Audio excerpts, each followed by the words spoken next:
আল্লাহ পাক বলেছেন, আল্লাহ রাব্বুল আলামিন কোনো জাতির অবস্থা ততক্ষণ পরিবর্তন করেন না যতক্ষণ না নিজেরাই নিজেদের অবস্থা পরিবর্তনের চেষ্টা করে। আমরা কি আমাদের অবস্থা পরিবর্তনের চেষ্টা করতে চাই? তাহলে প্রথম যে কাজটা সেটা হলো সময়কে মূল্যায়ন করা। কি কাজ ভাই? সময়কে মূল্যায়ন করতে গেলে মোবাইল ফোনের ব্যবহার, প্রয়োজনের অতিরিক্ত ব্যবহারটা বন্ধ করতে হবে। মোবাইল ফোনের প্রয়োজন যতটুকু এতটুকু ব্যবহার ঠিক আছে, এরপরে অতিরিক্ত ব্যবহার করতে যাবেন না।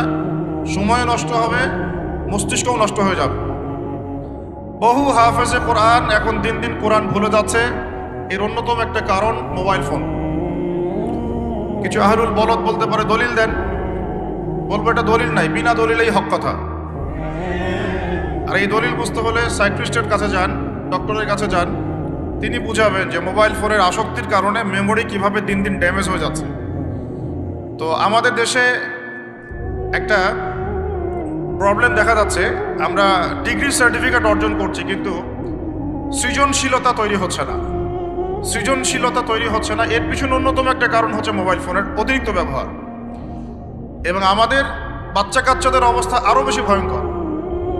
একটা শিশু বাচ্চাকে মোবাইল ফোন দেখানো ছাড়া মা ভাতও খাওয়াতে চাচ্ছেন না। এতে করে তার মেমোরিটা ছোটবেলাতেই ড্যামেজ হয়ে যাচ্ছে। আমরা যারা স্কুল কলেজ ইউনিভার্সিটির ছাত্রছাত্রী আছি, এদের একটা বড় অংশই, দিনের একটা বড় অংশ মোবাইল ফোনে পড়ে থাকে। এই কারণে একটা পড়া তারা বেশি দিন মনে রাখতে পারছে না। আমরা নিজেরাও ভুক্তভোগী। একসময় কোরআনের যে কোনো পৃষ্ঠার যে কোনো আয়াত অনেক সময় নাম্বার সহ বলে দিতে পারতাম, কিন্তু এই মোবাইল ফোনের ব্যবহারের কারণে আস্তে আস্তে আমরাও দেখা যাচ্ছে আয়াত বলতে গিয়ে ভুল করছি, হাদিসের রেফারেন্স দিতে গিয়ে ভুল করছি। অনেক চিন্তা করেছিলাম যে এর পিছনে কারণটা কি। আমরা তো মুজাহাদা করে যাচ্ছি, কারণটা কি? কারণটা হচ্ছে ডিভাইসের অতিরিক্ত ব্যবহার। আল্লাহর ওয়াস্তে আমি ইয়াং জেনারেশনকে রিকোয়েস্ট করব, প্রয়োজনের অতিরিক্ত মোবাইল ফোন আজকে থেকে আর না। রাজি আছি? প্রয়োজন যতটুকু এতটুকু, এর অতিরিক্ত মোবাইল ফোন আজকে থেকে আর না। আর এই সামাজিক যোগাযোগ মাধ্যম সবাইকে ব্যবহার করতে হবে না। একটা বিষয় যদি সামনে চলে আসে, এই বিষয়টাকে নিয়ে সবাইকে কথা বলতে হবে না, সবাইকে পোস্ট দিতে হবে না, সবাইকে লিখতে হবে না, সবাইকে শেয়ার করতে হবে না। যারা ওই বিষয়ে বিশেষজ্ঞ তারা সেই বিষয়ে কথা বলবেন। যখন আমরা বিশেষজ্ঞদের থেকে সবার কাছে একটা দায়িত্ব দিয়ে দিই, সবাই যে যার মতো করে বলতে থাকে, তখন ওই বিষয়ের মৌলিকতা নষ্ট হয়ে যায়। এ কারণে আপনি দেখবেন বাংলাদেশের মতো জায়গায় এই জাতিটার একটা মৌলিক সমস্যা হচ্ছে কোনো ইস্যুই 7 দিনের বেশি স্টে করে না। অক্টোবর মাসের শুরুর দিকে 3 থেকে 6 তারিখের দিকে আমরা যেভাবে হুরমাতুল আকসা, বাইতুল মুকাদ্দাস, প্যালেস্টাইন, গাজা, জেরুজালেম এগুলো নিয়ে যেমন সরব ছিলাম, আস্তে আস্তে আস্তে আমরা এগুলো থেকে দূরে সরে গেলাম, আমরা ভুলে গেলাম। কারণ কি? কারণ আমরা হয়ে গেছে একটা ইস্যু পাগল জাতি। এর অন্যতম একটা কারণ হচ্ছে সামাজিক যোগাযোগ মাধ্যমের যে গঠনমূলক ব্যবহার, এটা আমরা সবাই জানি না, আমরা বুঝি না আমরা কি ব্যবহার করছি, কেন করছি, কিভাবে করা উচিত। যদি সরকার থেকে একটা নীতিমালা দেওয়া হতো আর একটা যোগ্যতার মানদণ্ড দেওয়া হতো যে এই যোগ্যতা না অর্জন করা পর্যন্ত সামাজিক যোগাযোগ মাধ্যমে অ্যাকাউন্ট খুলতে পারবে না, তাহলে দেখতেন সমাজটা সুশৃঙ্খল হয়ে যেত। এগুলোর ক্রাইটেরিয়া দেওয়া দরকার যে এই যোগ্যতা অর্জন না করা পর্যন্ত কেউ এখানে আসতে পারবে না। তখন দেখবেন একটা সুশৃঙ্খলতা থাকবে। সবসময় সবাইকে বাকস্বাধীনতা দিতে হয় না।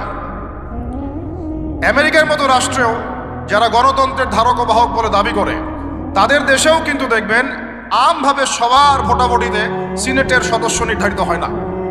প্রেসিডেন্ট যেটা নির্ধারিত হয়, এটা হচ্ছে ওদের স্পেশাল যে পার্লামেন্টের সদস্যরা আছে তাদের ভোটাভুটির ভিত্তিতে হয়। ওরা ওইখানে ইসলামিক শুরা পদ্ধতি মেনে চলে। তারা সবার হাতে এই বড় বড় বিষয়ের দায়িত্ব চাপিয়ে দেয় না। তো প্রথমে এতগুলো কথা বলার উদ্দেশ্য হচ্ছে যুবকদেরকে একটা বিষয় সচেতন করা, যে আপনার মেধা, আপনার সময়, আপনার প্রতিভা, এই পুরো বিষয়গুলো এখন মোবাইল ফোন খেয়ে ফেলছে আপনার। এখন এখান থেকে বের হওয়ার আপনার কাছে পথ যেহেতু নাই, অতএব যতটুকু ইউজ করতে আপনি পারেন প্রয়োজনে অতটুকু ইউজ করবেন, বাকি সময় ফোনে পড়ে থাকবেন না। রাজি আছি?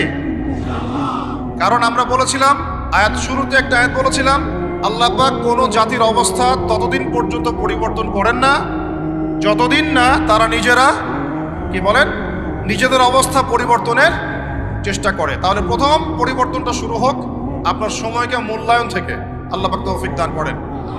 আল্লাহ পাক কিন্তু সূরা আসরে বলেছেন, ওয়াল আসরি, সময়ের কসম, মহাকালের কসম, সময়ের কসম, ইন্নাল ইনসানা লাফি খুসর, আমি আল্লাহ সময়ের কসম করে বলছি পুরো মানব জাতি ক্ষতির মধ্যে আছে।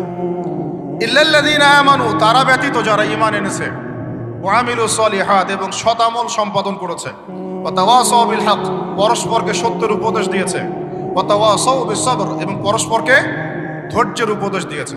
আর আল্লাহ পাক এখানে সময়কে মূল্যায়ন করতে বলেছে। তো যদি আমরা জাতিগতভাবে পরিবর্তন চাই এবং এই বিশ্বে আবারও সেই আগের মতো মাথা উঁচু করে বাঁচতে চাই, সবার আগে সময়কে মূল্যায়ন করতে হবে। আল্লাহ পাক তৌফিকের আয়াত পড়েন, আমিন। আর এই সময়কে মূল্যায়নের পথে বাধাই হচ্ছে স্মার্টফোন। কিভাবে? আমার আজকের আলোচনার টপিক কিন্তু স্মার্টফোন না। শুরু করলাম কারণ আপনারা অনেকেই ফোন বের করে দাঁড়িয়ে আছেন সেলফি তোলার জন্যে, ভিডিও করার জন্যে। এগুলো দিয়ে গাজাবাসীর কোনো উপকার নাই। এইসব করে সারা বিশ্বে নির্যাতিত উম্মার তাদের রক্তের ঋণ শোধ হবে না।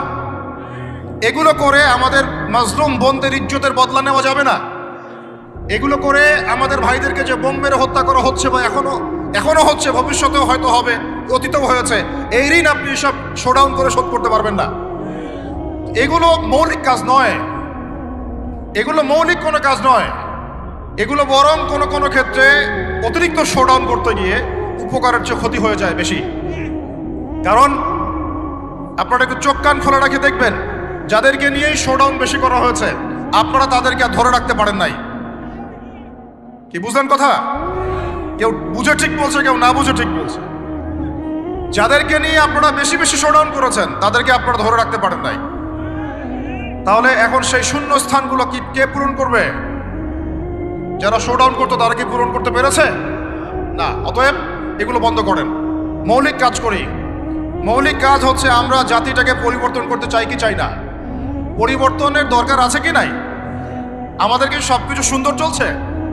যদি বাহিরের চোখ দিয়ে দেখেন তাহলে মনে হবে হ্যাঁ সব সুন্দর চলছে, তাই না? মসজিদ আছে আমাদের, মাদ্রাসা আছে আমাদের, আমরা মুসলমান কালিমা পড়েছি, লা ইলাহা ইল্লাল্লাহ পড়েছি, মুহাম্মাদুর রাসূলুল্লাহ পড়েছি, আমরা মাশাআল্লাহ আমাদের বোনরা পর্দা করে, আপনারা ওয়াজ মাহফিলে আসছেন, ইত্যাদি ইত্যাদি। আপনারা যদি বাহিরের চোখ দিয়ে দেখেন মনে হবে সব ঠিকই আছে, কিন্তু আমাদের এই বাহিরের চোখের বাহিরেও ভিতর একটা চোখ আছে। এটা কি বিশ্বাস করেন?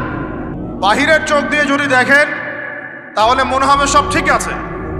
যেমন মসজিদ আছে, মাদ্রাসা আছে, আমাদের ওলামায়ে কেরাম আছেন, আমাদের ইসলামের বই পুস্তক লেখা হচ্ছে, আপনারা নামাজ পড়ছেন, কেউ কেউ যাকাত দিচ্ছে, আমাদের বোনরা পর্দা করছে, আমাদের ভাইরা ওয়াজ মাহফিলে আসছে, এভরিথিং ইজ গোয়িং ফাইন। আপনার কাছে এটা মনে হবে যে সব ঠিকই আছে, তাই না? থিংস আর অল রাইট, সব ঠিক আছে। কিন্তু ভিতরের চোখ দিয়ে দেখা শিখলে আপনি বুঝবেন যে এই সব ঠিকের অন্তরালে আসলে কিছুই ঠিক নাই। আগে আপনাকে বোঝাচ্ছি ভিতরের চোখটা কি, তারপরে বুঝাবো কিভাবে সব ঠিক নাই। ভিতরের চোখটা বুঝতে হলে আপনাকে সূরা কাহফ পড়তে হবে। কোন সূরা ভাই? আরো জোরে বলি, কোন সূরা?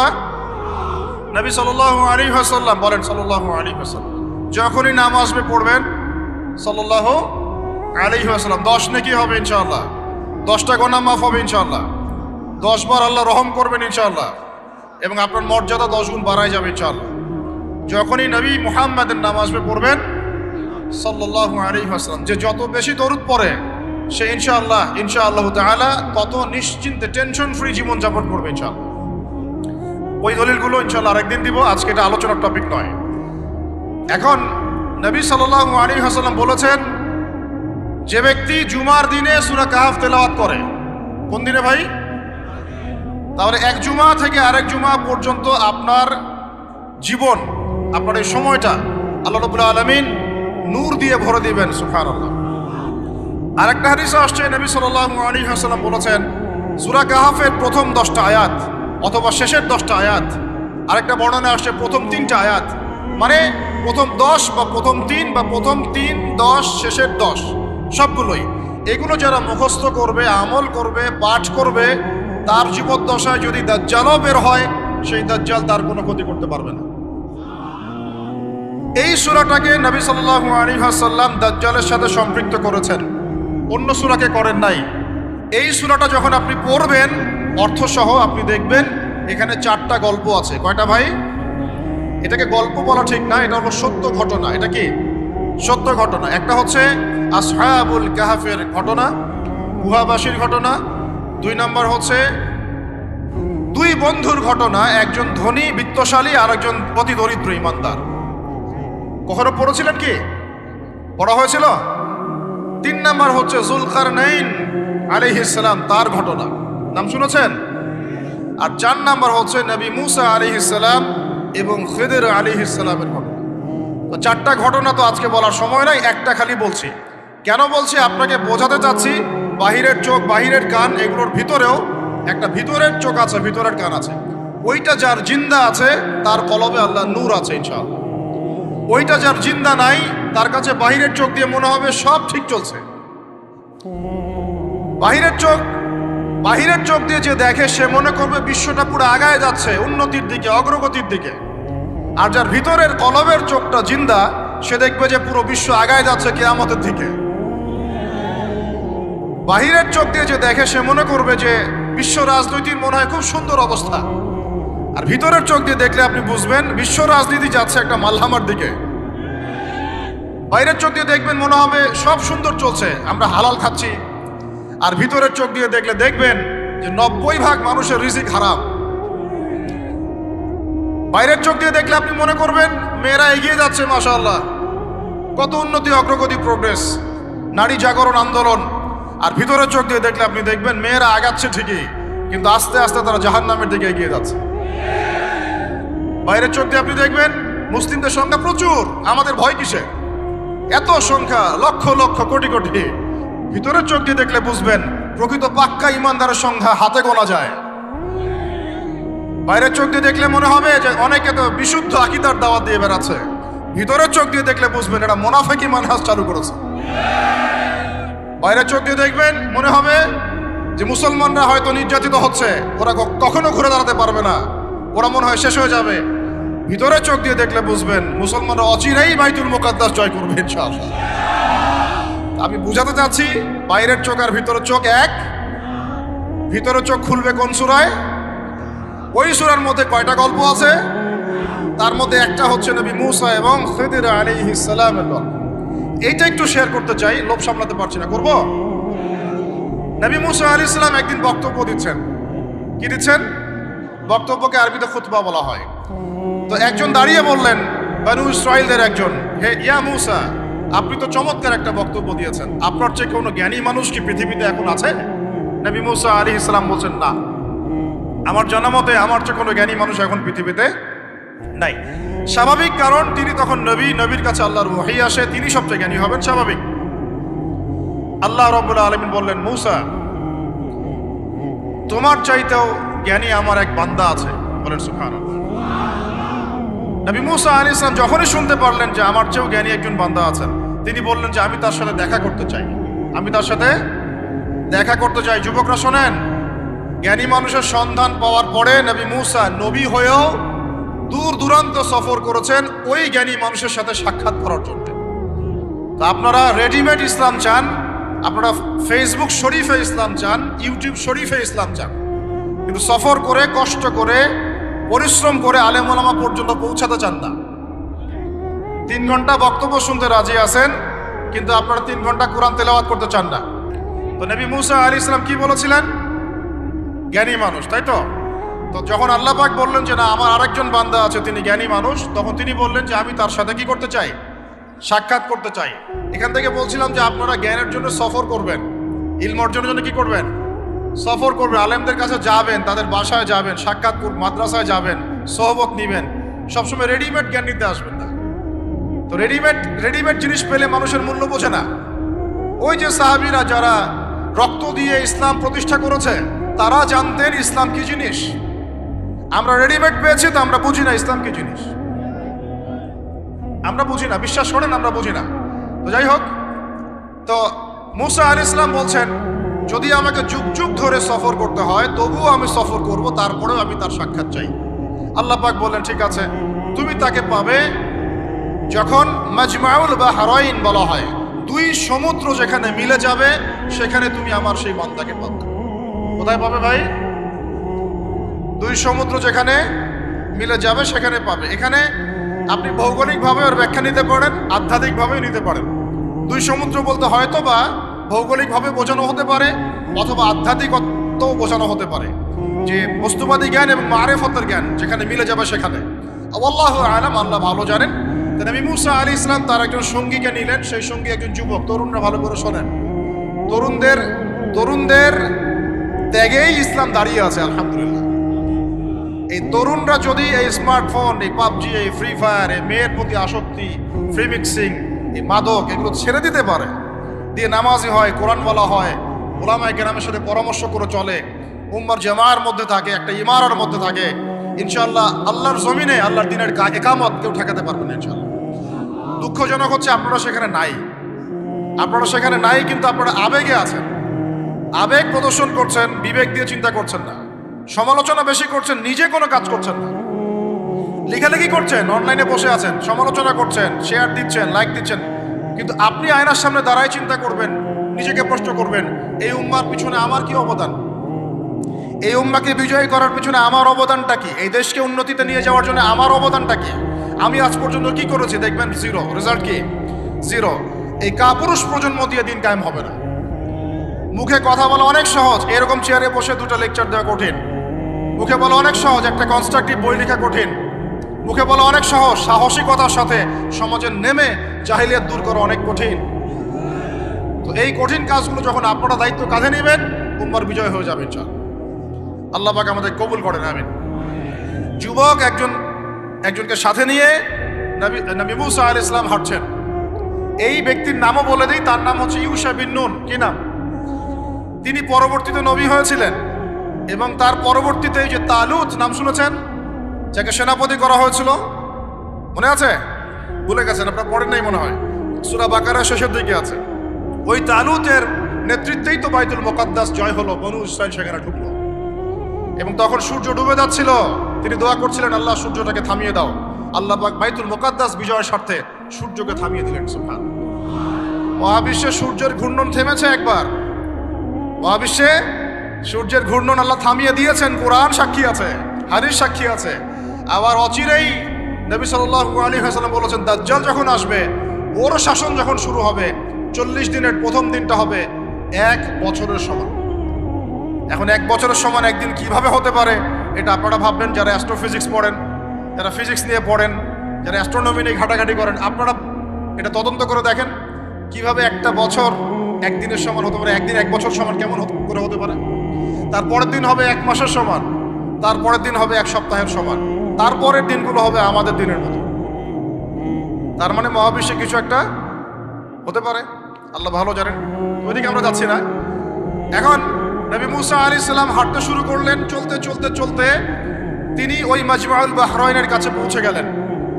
আল্লাহর পক্ষ থেকে নির্দেশ ছিল, তোমার থলির মধ্যে একটা মাছ নাও, যেই মাছটা যখন লাফ দিয়ে জীবিত হয়ে যাবে এবং সমুদ্রে লাফ দিয়ে ফেলবে, তখনই তুমি তার দেখা পাবে। একটা মৃত মাছ তিনি নিলেন, হাঁটা শুরু করলেন। যোজন যোজন দূর চলতেই থাকলেন, হাঁটতেই থাকলেন। এক পর্যায়ে একটা পাথরের হেলান দিয়ে রেস্ট নিচ্ছেন, বিশ্রাম করছেন। বিশ্রাম করতে গিয়ে তিনি তার সঙ্গীকে বলছেন, আচ্ছা, যে নাস্তা নিয়ে আসছিলাম সেটা নিয়ে আসো দেখি। তখন তিনি বলছেন, আমি তো আপনাকে বলতে ভুলে গিয়েছি, ওই মাছ তো জীবিত হয়ে চলে গেছে সমুদ্রের মধ্যে। তখন মুসা আলাইহিস সালাম বললেন, আরে আমাকে এতদিন বলোনি কেন, এতক্ষণ বলো নাই কেন? ওইটাই তো সেই জায়গা যেখানে আমি তাকে পাবো। তারা আবার ব্যাক করলেন, সেই জায়গায় দেখলেন পাথরের উপরে সেই আল্লাহর বান্দা বসে আছে। তার নাম খিদির আলাইহিস সালাম। খিদির শব্দের অর্থ শ্যামল। খেঁচে আসছে, তিনি যেখানে যেতেন মৃত জায়গার উপরে বসলে সেই জায়গা সবুজ হয়ে যেত। তো খিদির মানে শ্যামল, সবুজ আলাইহিস সালাম। এখন তিনি পাথরের উপরে বসে আছেন। নবী মুসা আলাইহিস সালাম গিয়ে সালাম দিলেন, বললেন, আসসালামু আলাইকুম ওয়া রাহমাতুল্লাহ। তখন তিনি বলছেন, ওয়া আলাইকুম আসসালাম ওয়া রাহমাতুল্লাহি ওয়া বারাকাতুহু। তো মুসা আলাইহিস সালাম বলছেন, আমি মুসা, তখন খিদির আলাইহিস সালাম বলছেন, তুমি কি বনু ইসরাইলের মূসা? তুমি কি বনু ইসরাইলের মূসা? মানে বুঝাতে চাচ্ছি খিদির আলাইহিস সালাম বনু ইসরাইলদের কেউ নন। পৃথিবীর সবচেয়ে জ্ঞানী মানুষ বনু ইসরাইলদের মধ্যে নন, তিনি বনু ইসরাইলের বাইরে কেউ একজন। তাই এখনকার যে স্টেট অফ ইসরায়েল দাবি করে যে তারা হচ্ছে ইহুদি এবং তারা বনু ইসরায়েল, তারাই পৃথিবীর সবচেয়ে এলিট সোসাইটি, বাকি সবাই তেলাপোকা, ওদের এই দলিল, এই কথার উল্টা দিকে কোরআন কথা বলেছে যে খিদির বনু ইসরায়েলের কেউ ছিল না। তো পৃথিবীর সবচেয়ে সেরা মানুষ, জ্ঞানী মানুষকে খুঁজতে হলে নবী মুহাম্মদ সাল্লাল্লাহু আলাইহি ওয়াসাল্লামের উম্মতে আসতে হবে। কথা বুঝতে পারছেন? পরতে পরতে দলিল আছে, একটু ঠান্ডা মাথায় গভীরভাবে ভাবার চেষ্টা করতে হবে। তো এখন খিদির আলাইহিস সালামকে নবী মুসা আলাইহিস সালাম বলছেন যে হাল আদুল্লুকা আলা আন তুআল্লিমানি মিম্মা উল্লিমতা রুশদা। আমি শুনেছি আল্লাহ আমাকে বলেছেন যে আপনি পৃথিবীর সবচেয়ে জ্ঞানী মানুষ, তাহলে আমি কি আপনার সাথে সঙ্গী হতে পারি, সফর করতে পারি, যে আপনাকে আল্লাহ যে জ্ঞান শিক্ষা দিয়েছেন আপনি আমাকেও শেখাবেন? এটা হলো স্টুডেন্টের একটা আর্তনাদ। ছাত্র হিসেবে তিনি বলছেন আমি কি আপনার সঙ্গী হতে পারি, আল্লাহ আপনাকে যে জ্ঞান শিখিয়েছেন আমাকেও শিখাবেন। দেখেন একজন নবী কথা বলছেন। আর আমাদের তো মাশাআল্লাহ, ওই যে বললাম, জ্ঞান শেখার কোনো ফিকির নাই। 6 মাসের একটা কোর্স করতে পারি না, কোরআন তেলাওয়াত শিখবো 3 মাসের কোর্স করতে পারি না, 3 ঘন্টা ওয়াজ শুনতে রাজি, 3 ঘন্টা আমরা বই পড়তে পারি না। তো এই প্রজন্মটা দিয়ে হবে না ভাই। আমি আপনাদেরকে পরিবর্তন করতে চাই, আল্লাহ পাক যেন কবুল করেন, তৌফিক দান করেন। এখন খিদির আলাইহিস সালাম বলছেন ইন্নাকা লান তাস্তাতিআ মাইয়া সাবরা। টিচারের কি কথা, কি দূরদর্শিতা! টিচার বলছেন যে তুমি তো আমার সাথে সবর করতে পারবে না। সঙ্গী হওয়ার আগেই কথা বলা শেষ। আপনি এসে আমাকে বলছেন ভাই আপনার সাথে কি সফর করতে পারি, একটু এলেম শেখাবেন, আর আমি বলছি আপনি তো সফর করতে পারবেন না। তো কি পরিমাণ জ্ঞান, গভীরতা, দূরদর্শিতা থাকলে, ভবিষ্যৎ সম্পর্কে দূরদর্শিতা থাকলে তিনি আগেই বলতে পারেন যে আপনি সফর করতে পারবেন না। ক্লাসে আপনি পড়িয়েছেন মনে করেন 100 জন বাচ্চাকে, শেষে আপনি বললেন যে অমুক আব্দুর রহমান সে ফার্স্ট হতে পারে, এবং আব্দুর রহিম তুমি ভালো স্টুডেন্ট না, তুমি দুষ্টামি করো, পড়াশোনা করো না, তুমি ফার্স্ট হতে পারবে না, লাস্ট হবা তুমি। রেজাল্টের দিন দেখা গেল সত্যি সত্যি আব্দুর রহমান ফার্স্ট হয়েছে, আব্দুর রহিম লাস্ট হয়েছে। তার মানে কি টিচার গায়েবের খবর জানে? এটা কি তার হিকমা, তার প্রজ্ঞা, তার বাসিরা, তার অভিজ্ঞতা? আল্লাহ পাক তাকে সেই জ্ঞানটা দিয়েছিলেন। তো মুসা আলাইহিস সালামকে মুখের উপর বলে দিলেন তুমি তো আমার সাথে সফর করতে পারবে না। মুসা আলাইহিস সালাম বলছেন সাতাজিদুনি ইনশাআল্লাহু সাতাজিদুনি ইনশাআল্লাহু সাবিরান ওয়ালা আ'সি লাকা আমরা। ইনশাআল্লাহ আপনি আমাকে ধৈর্যশীল পাবেন এবং আমি আপনার কাজে কোনো বিঘ্ন সৃষ্টি করব না। তখন তিনি বলছেন ঠিক আছে, যদি তুমি আমার সাথে যেতেই চাও তাহলে ফালা তাসআলনি আন শাই, আমার সাথে চলতে গেলে কোনো প্রশ্ন করা যাবে না। কেমন টিচার! টিচার দেখেন, আমার সাথে চলো, জ্ঞান অর্জন করতে চাও করো, কোনো প্রশ্ন করতে পারবে না। একটা হাদিসেও আসছে একটা কম ধ্বংস হয় যখন নবীদেরকে অতিরিক্ত প্রশ্ন করে, এটা কেন, ওইটা কেন, ওইটা কেন। বেশি প্রশ্ন করতে হয় না, অতিরিক্ত প্রশ্ন করতে হয় না। তো যাই হোক, সফর শুরু হলো। ফানতালাকা, তারা হাঁটা শুরু করলেন। হাত্তা ইযা রাকিবা ফি সাফিনাতি খারাকাহা, চলতে চলতে একটা নদী আসলো। তো এই নদীর পার হয়ে আরেক জায়গায় যেতে হবে, কিন্তু এটা পার হওয়ার জন্য তাদের কাছে অর্থ নাই। এক নৌকার মাঝি সে বিনামূল্যে এটাকে পার করার জন্য প্রস্তাব দিল, ঠিক আছে বিনামূল্যে পার করে দিব। সেই নৌকায় করে তারা যখন যাচ্ছেন, যেতে যেতে তীরে পৌঁছার আগেই সেই নৌকার তলদেশটা খিদির আলাইহিস সালাম ফুটা করে দিলেন। নেন এখন। কাজটা দেখে কি ভালো মনে হচ্ছে না খারাপ? আমি আপনার গাড়িতে করে ধরেন যাচ্ছি, গাড়িটা যখন আপনি আমার বাসা পর্যন্ত পৌঁছে দিবেন তার আগে নামলাম, নাইমা আপনার টায়ার চারটা বাস্ট করে দিলাম, আপনি আমাকে কি বলবেন? কিছু বলবেন না, ফেসবুকে গিয়ে স্ট্যাটাস দিবেন অথবা লাইভে আসতে পারেন, তাই না? এই আর কি। তো নবী মুসা আলাইহিস সালাম রিঅ্যাক্ট করলেন যে লাকাদ জি'তা শাইআন ইমরা, আপনি তো একটা অন্যায় কাজ করলেন মনে হচ্ছে। এটা কেন করলেন? যারা আমাদেরকে বিনামূল্যে বিনা পারিশ্রমিকে পার করে দিল, আপনি ওই নৌকা ফুটা করে ফেললেন। তখন খিদির আলাইহিস সালাম বললেন যে আমি তো তোমাকে বলেছি, আলাম আকুল্লাক, আমি কি তোমাকে বলি নাই ইন্নাকা লান তাসতাতিআ মাইয়া সাবরা, তুমি আমার সাথে সবর করতে পারবে না? মুসা আলাইহিস সালাম বলছেন যে ঠিক আছে, আমি যে ভুলে গিয়েছি এজন্য আমাকে পাকড়াও করেন না, আমি যে ভুলে গিয়েছি কথাটা এজন্য আমাকে পাকড়াও করেন, একটা চান্স দেন আমাকে। তো ঠিক আছে চলো আবার। ফানতালাকা, আবার তারা চলা শুরু করলেন। এই 8 বছর 10 বছর বয়স হবে, এই গোলাম বালকের সাথে দেখা হলো, ফাকাতালাহু, এবার খিদর আলাইহিস সালাম তাকে হত্যা করলেন। একটা বাচ্চাকে, এটা কেমন হলো? নৌকা ফুটা করার চেয়ে বেশি ভারী না হালকা? আরো ভারী। মুসা আলাইহিস সালাম বলছেন, লাকাদ জি'তা শাইআন নুকরা, আপনি তো এবার জঘন্য একটা কাজ করলেন, আপনি তো পুরো একটা নিষ্পাপ বাচ্চাকে হত্যা করে ফেললেন। তারপরে বললেন যে এরপর যদি আর একটা প্রশ্ন করো তাহলে তোমার সাথে আমার আর চলা হবে না, লাস্ট চান্স। ঠিক আছে চলেন। এবার চলতে চলতে কোরআনে আসছে একটা করিয়া, আমার একটা গ্রামের মধ্যে তারা ঢুকলেন। সেই গ্রামে ঢুকে মেহমানদারি চাইলেন, নাস্তা পানি চাইলেন আর কি। তো তারা মেহমানদারি করলো না, দূর দূর করে তাড়িয়ে দিল। অনেকটা আমাদের ওই কলকাতার দাদা বাবুদের মতো আর কি। জিজ্ঞাসা করো যে খেয়ে আসছেন না খেয়ে যাবেন। এটা আমাদের আস্তে আস্তে আমাদের মধ্যে ছড়ায় পড়তেছে আর কি। মেহমান আসলে বিরক্ত হয়, কবে যাবে সেই ফিকির করে। এরা মেহমানদারি করলো না, উল্টা তাকে তাড়িয়ে দিল। যাই হোক, এখন মুসা আলাইহিস সালাম বলছেন যে এখানে একটা ঘটনা ঘটেছে। খিদর আলাইহিস সালাম দেখলেন যে বাড়ি থেকে তাদেরকে তাড়িয়ে দেওয়া হলো, মেহমানদারি করা হলো না, ওই বাড়ির একটা দেয়াল ধসে পড়ে গেছে। ওই বাড়ির একটা দেয়াল ধসে পড়ে গেছে। তখন তিনি সেটাকে নিজের হাতে আবার নির্মাণ করে দিলেন। সুবহানাল্লাহ। এটা দেখে মুসা আলাইহিস সালাম বললেন যে আপনি তো চাইলে কিছু আজর নিতে পারতেন, আপনি যে এত কষ্ট করে এটা নির্মাণ করে দিলেন, আপনি তো চাইলে একটু টাকা পয়সা নিতে পারতেন। ওরা মেহমানদারি করলো না, ওইটা দিয়ে হয়তো আমরা কি করতে পারতাম, নাস্তা পানি করতে পারতাম। তখন তিনি বলেন, হাযা ফিরাকু বাইনি ওয়া বাইনাক, এই হলো তোমার আমার ফেরাক, পার্থক্য শেষ, তোমার সাথে আমার চলা আর হলো না।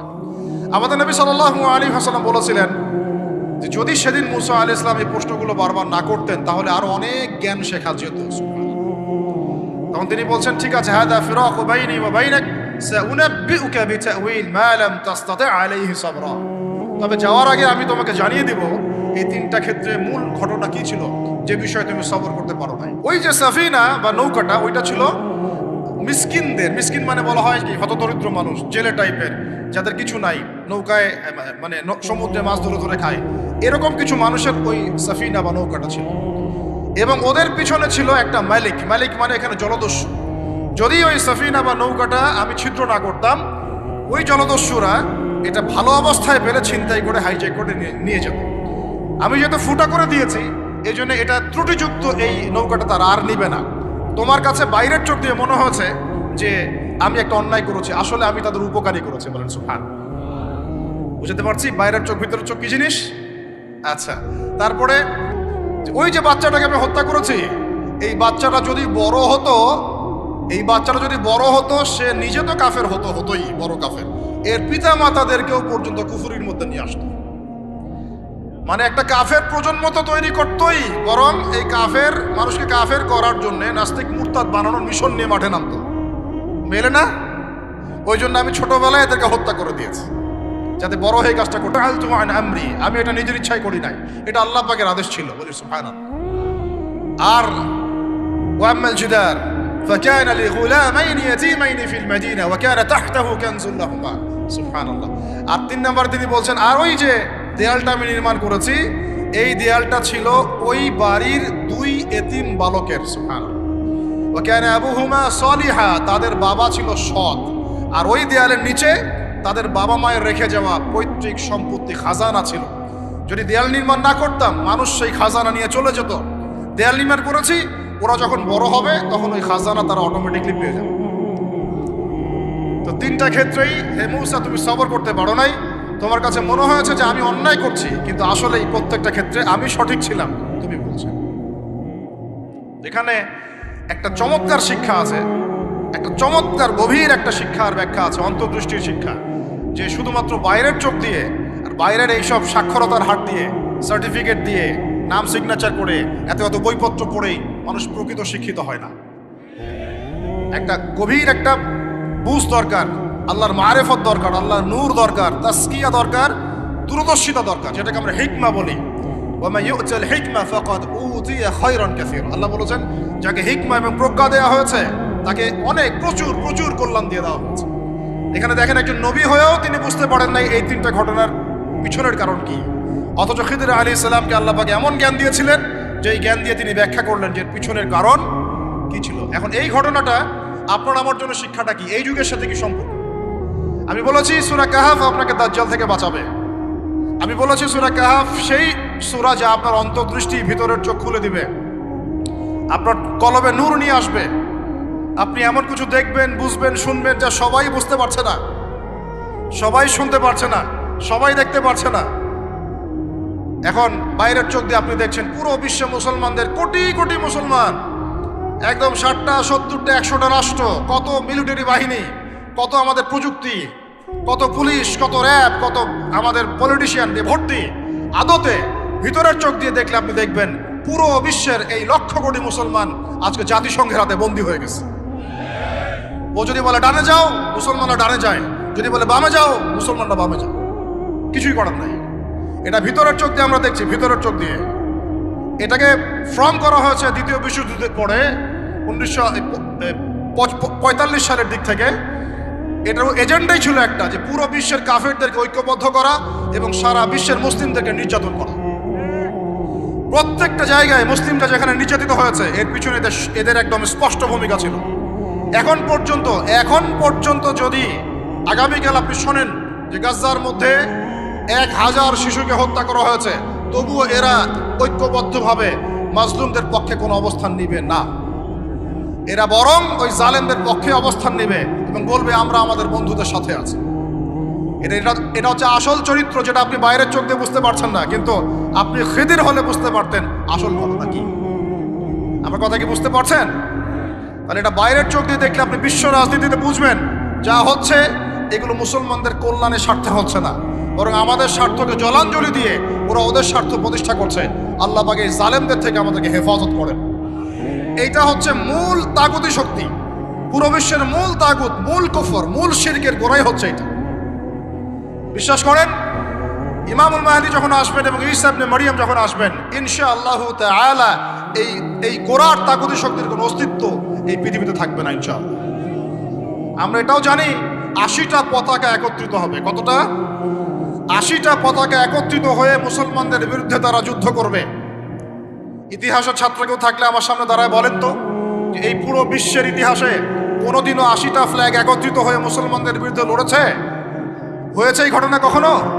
তার মানে হয় বর্তমানে হবে অথবা ভবিষ্যতে হবে। আর আপনাকে যদি জিজ্ঞাসা করি এটা কাদের দ্বারা সম্ভব, পুরো বিশ্বের 80টা ফ্ল্যাগকে একত্রিত করা কাদের দ্বারা সম্ভব? আপনার বিচক্ষণতা থাকলে, খিদির যদি আপনি হয়ে থাকেন, আপনি বুঝতে পারবেন কাদের দ্বারা সম্ভব। এখন এটা হলো জিওপলিটিক্যাল অবস্থা। তবে ওইখানে যে ওদের মধ্যে সবাই এক তা নয়, ওদের মধ্যেও দুটো ভাগ আছে। এক শ্রেণীর নাসারা আছে যারা মুসলমানদের কাছাকাছি থাকবে, যারা দেখবেন মুসলমানদের পক্ষে অবস্থান নেবে।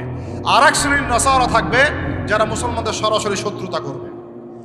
এই বিষয়ে আল্লাহ পাক সূরা মাঈদার মধ্যে স্পষ্ট বলেছেন, ইয়া আইয়ুহাল্লাযীনা আমানু, হে মুমিনগণ, লা তাত্তাখিযুল ইয়াহুদা ওয়ান নাসারা আউলিয়া, তোমরা ইহুদি এবং নাসারাদেরকে বন্ধুরূপে গ্রহণ করো না। কে বলেছেন? কে বলেছেন? এখন আপনি কি আল্লাহর দিকে তেরে আসবেন? আপনি কি আল্লাহর দিকে তেরে আসবেন? হ্যাঁ, আপনি কেন এই কথা বললেন, আপনি কেন অসাম্প্রদায়িক কথা বললেন, এমন কথা বলবেন? আল্লাহ বলছেন সূরা মাঈদা আয়াত নাম্বার 51-তে, কত নাম্বার? আল্লাহ বলছেন, ইয়া আইয়ুহাল্লাযীনা আমানু, হে মুমিনগণ, তোমরা যদি মুমিন হয়ে থাকো, লা তাত্তাখিযুল ইয়াহুদা ওয়ান নাসারা আউলিয়া, ইহুদি এবং নাসারাদেরকে বন্ধুরূপে গ্রহণ করো। এখন কি আল্লাহ পাক সব ইহুদিকেই বলছেন, সব ইহুদি সব নাসারাকেই বলছেন, সব খ্রিস্টানকে বলছেন? উত্তর না।